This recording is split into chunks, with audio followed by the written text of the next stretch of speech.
Salut à vous. Encore une fois avec beaucoup de retard, on va faire le bilan du littératon féminin l'année dernière. Donc pour celles et ceux qui ne le sauraient pas, en fait ça fait 3-4 ans il me semble que au mois d'août je vous propose de lire des autrices et de faire avec le principe du littératon et d'un petit, comme un bingo si vous préférez plutôt, de remplir certaines catégories en lisant uniquement des autrices. Et bon, je ne sais pas, j'ai été prise je pense l'année dernière avec la rentrée, avec les vacances, avec le travail. Je ne sais pas exactement ce qui a fait que j'attends limite 1 an avant de vous faire encore une fois ce bilan. Mais on va le faire parce que mieux vaut tard que jamais. Alors je commence tout de suite avec un livre que je ne sais pas pourquoi je n'arrive pas à retrouver, donc je n'ai aucune idée d'où il est. Ça m'inquiète un petit peu d'ailleurs, je pense l'avoir peut-être laissé dans le sud. J'espère que c'est ça et que je ne l'ai pas perdu ou que sais-je. J'ai lu Le coup de la virilité de Lucille Pétavin qui a été une très très bonne lecture. Je pense que c'est l'un des essais, enfin c'est même pas un essai, c'est vraiment un texte pour le coup de recherche très précise sur le coût de la virilité, c'est-à-dire combien finalement coûtent à l'État les différentes actions et les différents comportements des hommes qui sont majoritairement la conséquence d'une éducation très viriliste. C'est un ouvrage extrêmement précis, très pointu, qui forcément va gagner à être réactualisé avec les ans, mais j'ai trouvé que c'était en fait finalement une initiative tellement pertinente et qui manquait pour le coup énormément, il me semble, à la réflexion et à la production féministe, de quantifier réellement en termes d'euros combien ça coûtait en fait toutes ces actions masculines. Elle va parler aussi bien des violences faites aux personnes, que des dégradations, que des vols, etc. C'est extrêmement intéressant, elle va s'intéresser à la question de l'éducation. J'ai adoré cette lecture qui était pour le coup extrêmement abordable et je pense que c'est vraiment un ouvrage que j'aimerais que beaucoup de gens lisent, notamment les personnes qui sont un petit peu, vous savez, juste à ça de vraiment faire le pas pour se dire féministe et pour comprendre en fait à quel point la virilité et à quel point les comportements masculins sont un énorme problème pour la société. J'aimerais vraiment que voilà, ces personnes-là aient l'impulsion de lire ce texte qui est juste en fait... comment dire, on ne peut pas vraiment opposer une quelconque résistance au bout d'un moment à ces faits, à ces statistiques, à ces chiffres qui sont le fruit de recherches qui sont neutres par ailleurs la plupart du temps. Et l'angle féministe qui est abordé et qui est utilisé pour justement les retranscrire et nous les partager est absolument brillant. Donc vraiment, je vous encourage fortement à lire ce texte. Je vous encourage aussi à suivre l'autrice sur les réseaux si jamais vous le voulez. Et voilà, et ce livre d'ailleurs sera au programme du Cercle Féministe, je crois que ce sera au mois de...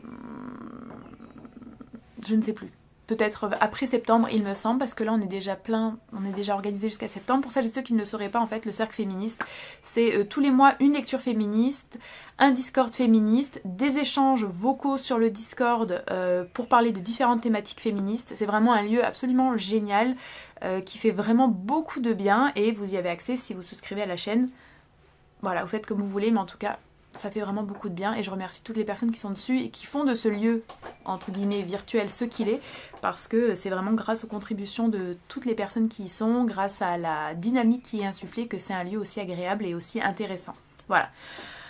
Ensuite, on va passer à quasiment que de la fiction. Donc avant de s'engager vraiment dans tout ce qui est fiction, on va prendre le seul texte qui n'était pas de la fiction. J'ai lu Journal d'une suffragiste d'Hubertine Auclair, dont j'avais déjà parlé dans une vidéo sur ma chaîne principale, un petit peu. Alors c'est un journal, donc ça a la forme du journal, pour le coup c'est pas du tout un journal qui se veut littéraire ou qui a une autre ambition, ou qui avait d'ailleurs même ambition à être lu. C'est pour le coup un vrai journal personnel dans lequel Hubertine Auclair va relater les différentes... difficultés, les différents obstacles qu'elle rencontre au cours de sa vie et de son engagement féministe, notamment pour l'accès au droit de vote pour le droit de vote des femmes. C'est un texte que moi j'ai beaucoup aimé, j'ai trouvé que c'était extrêmement fluide comme lecture, c'était hyper enrichissant, c'était aussi très émouvant finalement d'avoir accès aux doutes, aux peurs, aux incertitudes et aux souffrances vraiment de cette femme qui s'est tellement battue. Il y a des réflexions qui sont encore absolument... frappantes d'actualité entre guillemets qui sont quand même très très pertinentes. Bon, moi j'ai vraiment beaucoup aimé, c'est très court en plus, hein, très honnêtement, Il y a toute une, déjà premièrement, préface, présentation qui nous parle de la recherche de ce journal, parce que les archives féministes sont quand même très fragiles, entre guillemets, et justement dans cette préface, on va nous raconter, alors attendez, désolé d'ailleurs, il faudrait peut-être que je vous donne le nom de la dame, Nicole Caden va nous raconter à quel point ça a été difficile de parfois retrouver certains textes, à quel point les différents textes et journaux féministes ont pu être en danger parce que dans des bibliothèques qui ont été rachetées, dans des bibliothèques qui ont été éparpillées, etc. Ça aussi c'est un sujet pour le coup extrêmement intéressant en soi, qui a été d'ailleurs un petit peu complété avec la lecture du mois de janvier du Cercle féministe, c'était Les pétroleuses d'Edith Thomas. Bref. J'ai beaucoup aimé, j'ai trouvé que c'était passionnant, c'est suivi de certains articles publiés par Hubertine Auclair dans La Citoyenne. Bon, vraiment très très touchant de voir ce combat mené pendant toute une vie, de voir les difficultés rencontrées, de voir la persévérance incroyable de cette femme, de voir aussi malheureusement l'ingratitude en fait. Et c'est là qu'on voit que quand même la plupart du temps, j'ai l'impression, il y a vraiment des figures entre guillemets de proue qui commencent un petit peu à travailler seules, et ce avant que la société ou qu'un groupe assez important prenne vraiment conscience de l'importance et de la pertinence de ces luttes-là. Et une fois que la lutte est engagée par un petit groupe, très souvent ces figures qui sont les figures pionnières sont un petit peu écartées parce qu'elles ont parfois un langage qui n'est pas adapté, parce qu'elles ont des positions qui correspondent plus trop forcément avec les années qui se sont écoulées à ce qui est politiquement entre guillemets plus ou moins correct à l'heure actuelle. Je trouve que c'est quelque chose qu'on retrouve très souvent et qui personnellement me fait beaucoup de peine parce que je suis une personne très loyale je crois, et je voudrais qu'on puisse garder cette loyauté et au moins cette gratitude pour le travail qui a été fait sans pour autant dire qu'on souscrit à tout ce qui a été dit ou tout ce qui a été écrit. Bref, je vous le recommande, c'était vraiment très très bien. Alors ensuite on passe uniquement à de la fiction. J'ai lu Kim Ji-young, né en 1982 de Cho Nam-ju, qui a été un énorme best-seller en Corée. Alors c'est un ouvrage qui se lit vraiment très facilement pour le coup. C'est de la littérature contemporaine, très accessible, qui peut être lue par des personnes beaucoup plus jeunes ou des personnes qui ne sont pas de grandes lectrices par ailleurs. En fait, Kim Ji-young, c'est une femme ordinaire, affublée d'un prénom commun, le plus donné en Corée en 82, l'année de sa naissance. Elle vit à Séoul avec son mari et leur petite fille. Elle a un travail qu'elle aime, il lui faut quitter pour élever son enfant, et puis un jour, elle commence à parler avec la voix d'autres femmes. Voilà. C'est vraiment une lecture qui, je pense, parlera aux personnes qui, encore une fois, sont pas déjà très sensibilisées à la question du féminisme. C'est vraiment un ouvrage qui montre en réalité à quel point la vie quotidienne, finalement, n'est pas faite pour les femmes et à quel point la vie quotidienne, malheureusement, emprisonne les femmes par des choses qui sont parfois extrêmement anodines, extrêmement subtiles, qu'on n'arrive pas forcément à pointer du doigt, à vraiment isoler, mais c'est un ensemble, finalement comme une toile, une connexion, quelque chose qui se tisse et qui emprisonne petit à petit, que ce soit la maternité, le mariage, le travail, la pression sociale, les tâches ménagères, la sexualité, beaucoup de choses qui diminuent, asphyxient les femmes, les font faner tellement rapidement, alors que c'est des personnes qui avaient des ambitions, des rêves, des projets, des convictions, des idéaux, une énergie quoi, comme tout le monde. Et je trouve que c'est extrêmement touchant parce que derrière Kim Ji-young qui est coréenne et qui a aussi tout un contexte culturel qui est quand même bien retranscrit, donc si jamais vous vous intéressez à la Corée, c'est aussi intéressant à ce niveau-là, mais on reconnaît beaucoup de femmes, notamment des mères, des tantes, des grands-mères, etc. Et voilà, encore une fois, lecture très très accessible. Personnellement, je trouve que ce serait une super bonne lecture à faire avec des collégiens, collégiennes, lycéens, lycéennes. Je sais pas s'il a été publié en poche, mais s'il a été publié en poche et qu'un jour je retourne à la littérature, enfin lettres modernes au collège-lycée, je pense que c'est un livre que j'essaierai de caser quelque part. Voilà, même si c'est un livre en traduction, c'est pas grave. Parce que c'est, je pense, une très bonne lecture pour un public au niveau de l'âge et au niveau des habitudes de lecture très vaste. Donc ça c'est super. Ensuite, on va alors rester sur de la littérature asiatique avant. On essaye de faire un petit peu thématique, même si c'est pas très évident. J'ai lu Sur le balcon de Ren Xiaowen. Je prononce très mal le chinois. À chaque fois, je me dis, il faut que tu te fasses un petit mémo sur comment prononcer le chinois, et à chaque fois, je le fais pas, donc désolée. Alors, là, pour le coup, on est sur une lecture qui est très éloignée de toute dimension ou de toute thématique féministe, mais qui a été écrite par une femme. on est sur une longue nouvelle ou un très court roman, je ne sais pas, où on est à Shanghai, avec les expropriations qui sont à ce moment-là extrêmement nombreuses parce qu'on est en train de moderniser la ville, de raser des bâtiments, d'en construire de nouveaux, etc. Et puis il y a une résistance qui s'opère de certaines personnes qui refusent de quitter leur logement, qui refusent de voir leur quartier être transformé de la sorte, qui refusent un petit peu une forme de gentrification finalement. Et on voit à quel point, bien évidemment, c'est un combat totalement inégal entre des super, de grosses compagnies, et puis avec les mairies, etc., et des populations qui sont déjà fortement précarisées. Et on a un jeune homme qui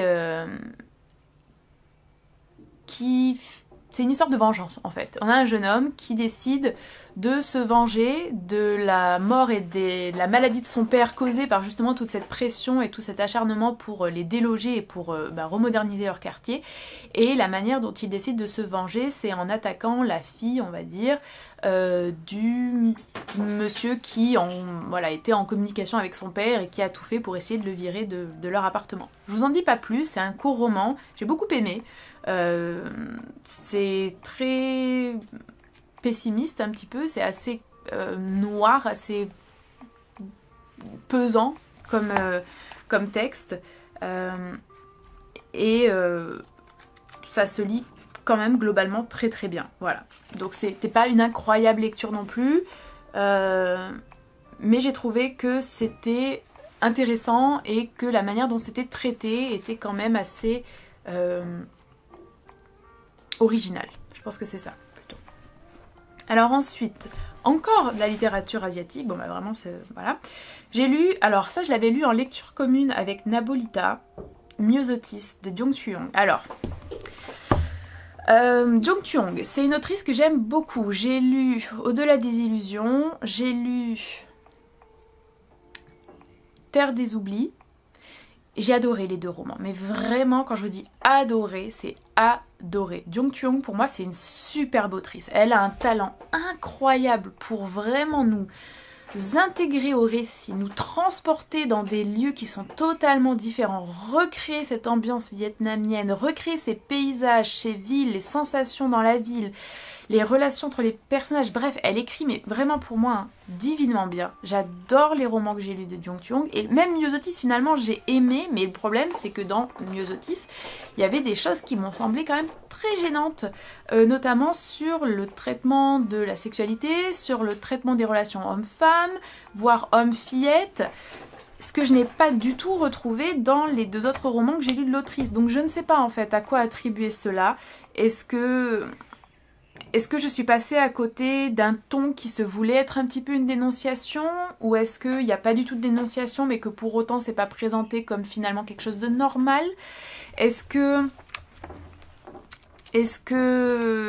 c'est dû à, je ne sais pas, est-ce que c'est un texte qui a été écrit beaucoup plus tardivement ou beaucoup plus antérieurement à ces deux autres romans que j'ai lus? Non, c'est le 5e roman de Jung Tuyong. Franchement, je ne saurais pas vous dire. C'est beau, encore une fois, j'aime la manière dont c'est écrit.